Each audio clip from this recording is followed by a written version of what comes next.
Okay, so chapter 4 is going to be a relatively short chapter.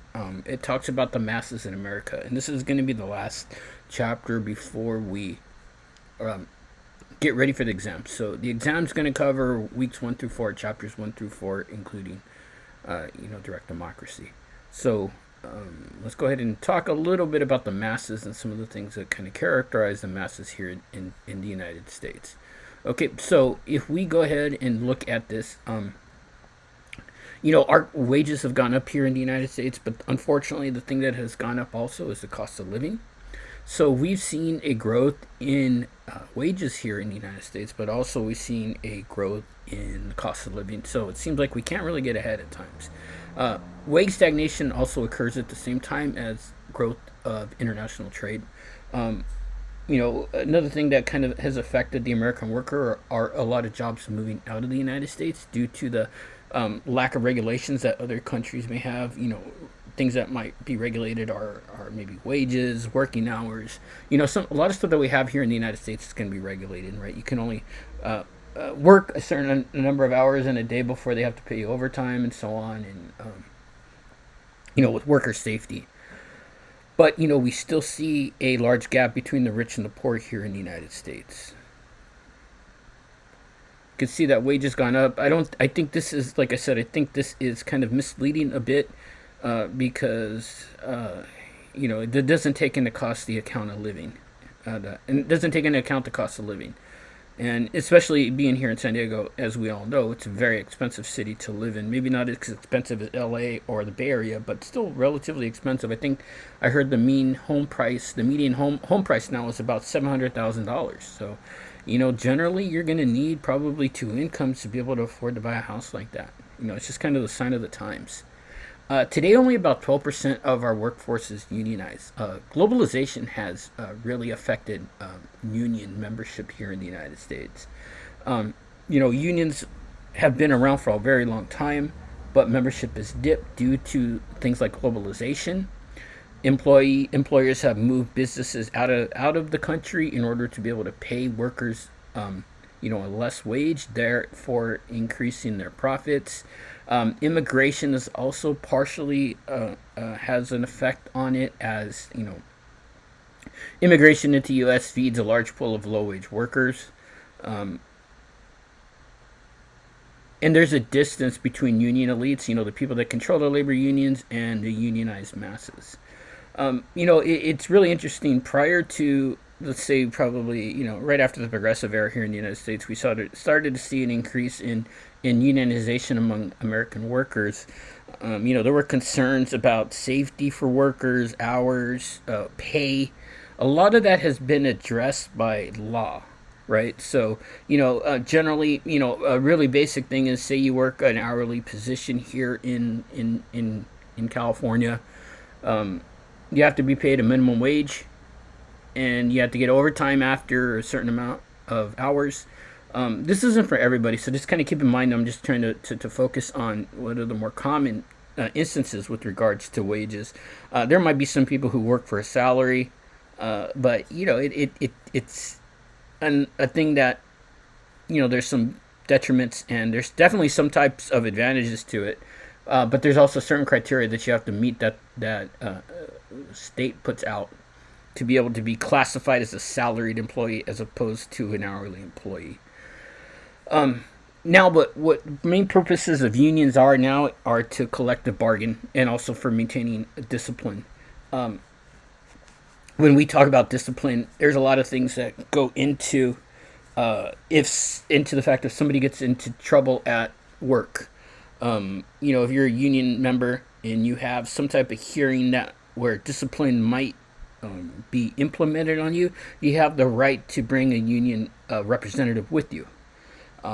So that's primarily what the unions focus on, are collective bargaining and advocating for their members, as well as representing members in disciplinary hearings. Collective bargaining is basically arguing for wages, trying to get higher wages for union members. A big part of it is also something called the invisible paycheck, and that is something like benefits, health benefits, pension benefits. And when they say that invisible paycheck, it's not just what you get paid, it's also what's in addition to what you get paid, such as those benefits and how much money goes into paying that for you. Most employers will require a person that is being covered by the health insurance under their group policy to, in a sense, kind of maybe pay a portion of it.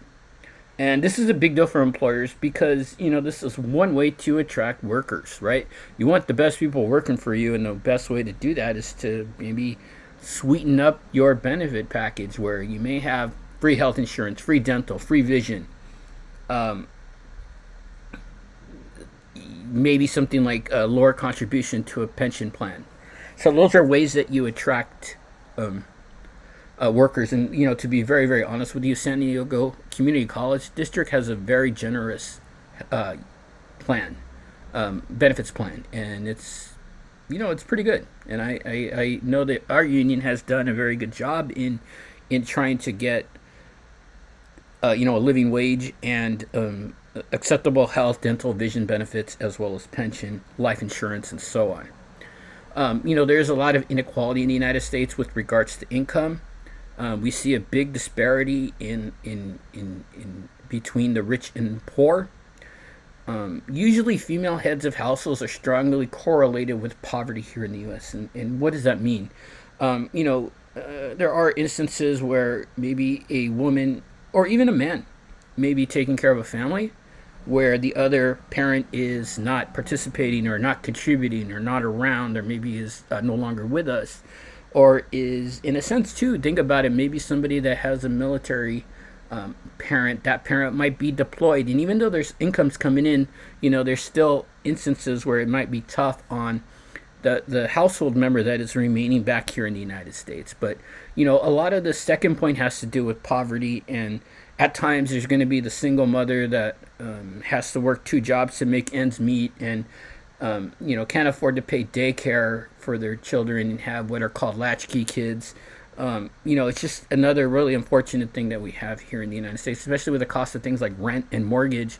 It's very hard for people to live off of just one income. And the globalization of trade is another cause of increasing inequality here in the U.S. Like I said, a lot of jobs have moved out of the U.S. And sometimes these jobs that were traditionally well-paying, like, say, maybe a car manufacturer up in Michigan, a lot of those jobs have gone away. And, it kind of is a situation where maybe we should look at assisting these people whose jobs have moved out with other job skills, and help maybe show them something else, and maybe make that a sponsored program if their job does move out. Maybe teach them something that they might be interested in. I don't know. I mean, it's a really hard situation to kind of put our heads around, where we want low prices, but we also want all our workers to be employed, right?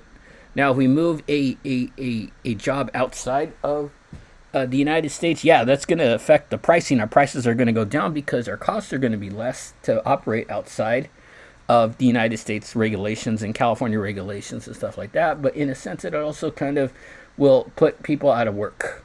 So it's has its advantages, has its detriments. Wealth. What is wealth? I really don't agree with what the book says here, or what the text says. Wealth is the total value of a person's assets minus debt. Wealth is more unequally distributed than income. To be truly rich today, you must be worth $1 billion. See, I don't necessarily agree with that. I think to be rich is, you have your bills paid off, you have a money stream coming in. If you would lose your job, you could be off for maybe a year.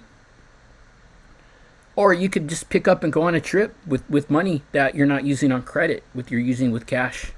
I think that would be my definition of being wealthy. Now, would I like to have LeBron James, Fernando Tatis Jr. money? Absolutely. But I'm fortunate enough to have a job that, pays pretty well. But, if the job went away, I'd have to go look for work, and that'd be very difficult. Here are the top 20 wealth holders. I think this page is a little bit antiquated. As I see, it's from 2014. You could probably add Elon Musk on here. Jeff Bezos is probably all the way up to number one. So let's not take too much time and spend a lot of time on this. Another thing that happens with the masses is that we have attitudes toward government and politics with distrust and cynicism, right? So we kind of talked about this in the first chapter, where things like wars or a bad economy, or especially now in our times, negative media reporting, we've seen a lot of cynicism and distrust toward government. And there's not anything wrong with being untrusting of your government up to a certain point. I think it's natural to always question your government, and it's always natural to voice your opinion, especially here in the United States, where we value the First Amendment so much. But I think there's times where we get things like conspiracy theories and stuff like that might cause and might affect our distrust, or maybe even inflame distrust and cynicism. So as you can see, politics has gotten really, really kind of a negative view since the 1960s. And, I think if we had a more accurate graph than this, I would look at possibly having a lower percentage of people that are or a higher percentage of people dissatisfied with politics and with government. Just kind of a hypothesis there. Traditional U.S. approach to politics is that government is not to be trusted, and I don't think there's a problem with that. I think you have to look at government with through the eyes of a skeptic a bit. But again, I want to stop and say that I don't think it's to the point where you're an irrational thinker. I don't think you should go that far. And mass opinions about the Constitution framework generally remains positive. Most people revere the Constitution and hold it in high regard. Let's go and take a look at this. Upper classes give greater, more consistent support to democratic values than lower classes. Usually, you're going to learn in as you go on in your collegiate career that as one gets more educated, they tend to become more liberal or more progressive with their views. And I think with that being said, and especially in the social sciences, and I think the reason being is that people will tend to open up maybe a little bit more and look at things through a wider scope than just a narrow view. And that is something I think is very important, where you start understanding other ideas. I mean, a lot of people are scared of socialism in this country, even though we do have socialistic aspects of that in our country. But I never really understood kind of what socialism and communism was until I got into college. I mean, they never really had us read things like Marx or anything like that, or the Communist Manifesto. So I think you can understand, like, okay, well, maybe I don't think this will work on my country, but, this might be a good idea. I think those type of things happen, and we become a little bit more accepting of other ideas and other values. The masses are going to be more liberal on economic issues, especially where welfare state things are involved. The fact that at what point should we take care of people that are having trouble taking care of themselves? It's kind of more of an ideological question. And next semester, we're going to focus on ideologies a little bit more. There's always a kind of a thought that lack of education is the most important characteristic in shaping anti-democratic attitudes. And education level is closely linked to social trust and also to social acceptance. Like I said, with that being said, public activity and getting involved in stuff and reading more and understanding more exposes people to a wider variety of attitudes, others' opinions, others' lifestyles, maybe focusing on others' religions or others' ethnicities and stuff like that. Masses are becoming more tolerant of different social groups. Now, we've had, Brown versus Board of Education, which you all know. I'm not even going to go over that because I know you know that. And we have increasing acceptance of same-sex rights. I think we still have a lot of inherent, I mean, I don't want to say inherent, but I think we do have a lot of hidden racism that people aren't comfortable expressing. I still think that's a problem that we have. But I think, if we compare to the 1930s, 40s, 50s, things are a lot better, but not where we need them to be. A lot of people are ignorant. Public opinion surveys report a low level of political information among U.S. adults. And the average citizen generally tunes out political information, right? We don't want to hear it. We don't want to get involved. We're going to be apathetic to things that are going on. If we were meeting together, I would get out the U.S. citizenship test and read it to you and ask you guys questions to see how many questions we could answer on the U.S. citizenship test. If we look at some of the numbers here, you can see that 96% of the population knows that the president's term is 4 years, but only 8% can tell us that John Roberts is the Chief Justice of the United States Supreme Court. So we could see kind of a smattering of topics here and attitudes toward that, and shows that, we do have a lot of ignorance. And the third one is one that really is kind of alarming. Know that there are 50 states, 50 stars on the American flag. That is something that might be kind of inexcusable. We also have poll surveys that are used. Opinion polling is really, really helpful. You can understand what a demographic group feels about a certain issue. Now, you have to have a right sample size. You have to have questions that aren't inflammatory. You have to have a representative sample. Also, you have to reach people that you wouldn't normally, maybe might not normally agree with your question as well, so you can get reliable results, right? Conspiracy theories are also an interesting thing. In the next couple of days, I have a list of conspiracy theories I'll post. They create a lot of cynicism and a lot of kind of skepticism in an extreme manner. And I think, like I said, it's okay to be questioning your government, but I don't think it is healthy to think that everything is a false flag, or all these school shootings had crisis actors, or there was an election stolen. Things like that. These conspiracy theories, I think they do a lot of damage. And we've seen it firsthand. We have a lot of political apathy, like we talked about. Nearly half of eligible voters in the U.S. don't even vote on election day, even presidential elections. We're going to look at some figures in a minute. But, the past couple of years have been an anomaly with regards to participation.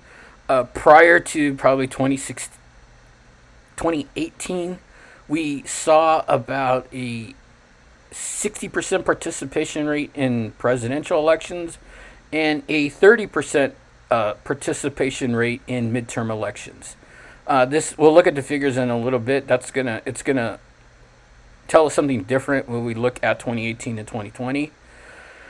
Fewer than 1% of U.S. adults ever run for office, and only about 5% actively participate in parties and campaigns. And as we have seen in the past, you could truly see now where elites gain power. It's when people are apathetic and don't participate. And when we talk about lower voter turnout, that's going to be a problem for pluralist theory, and it kind of reinforms the fact that we have an elite system. There's just some categories here. Signed a petition, voted, so on and so on, all the way up to participating in a political forum on the internet. Such things as turnout is kind of motivated by factors such as age, race, education, occupation. Who votes here in the United States? Generally, older, white, middle-class, college-educated adults participate more in all forms of political activity than younger people. So one thing I want you guys to do is, when you graduate and turn 18, and if you want to get the ability to vote, then register and start voting. It's easy to vote. You don't even have to go to the poll place. They can, as you probably know, they can send you a ballot to your home, and you can vote from home and either drop it off at the register of voters or in a mailbox or something like that. So there's really kind of no excuse to not be able to vote now. Sustained political participation is rare. And one thing that we could tell, age is the best predictor of sustained political activity. So as one gets older, the more likely they are to vote. Grandma and grandpa are going to vote a lot more than college students. That's just a simple fact is that. Now we look at some of these numbers here. The presidential election in 2016 saw a almost 60% participation rate. That's relatively high. Participation rate in the 2018 election was very high for a midterm election, where we saw 53% of the voting population participate.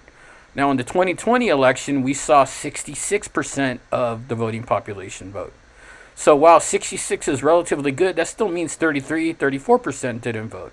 And if you look at this link here that I have from the Brookings Institute, it'll tell you the turnout of people voting and their demographics in a research format that Brookings Institute did about the demographic participation among voters in the 2020 presidential election.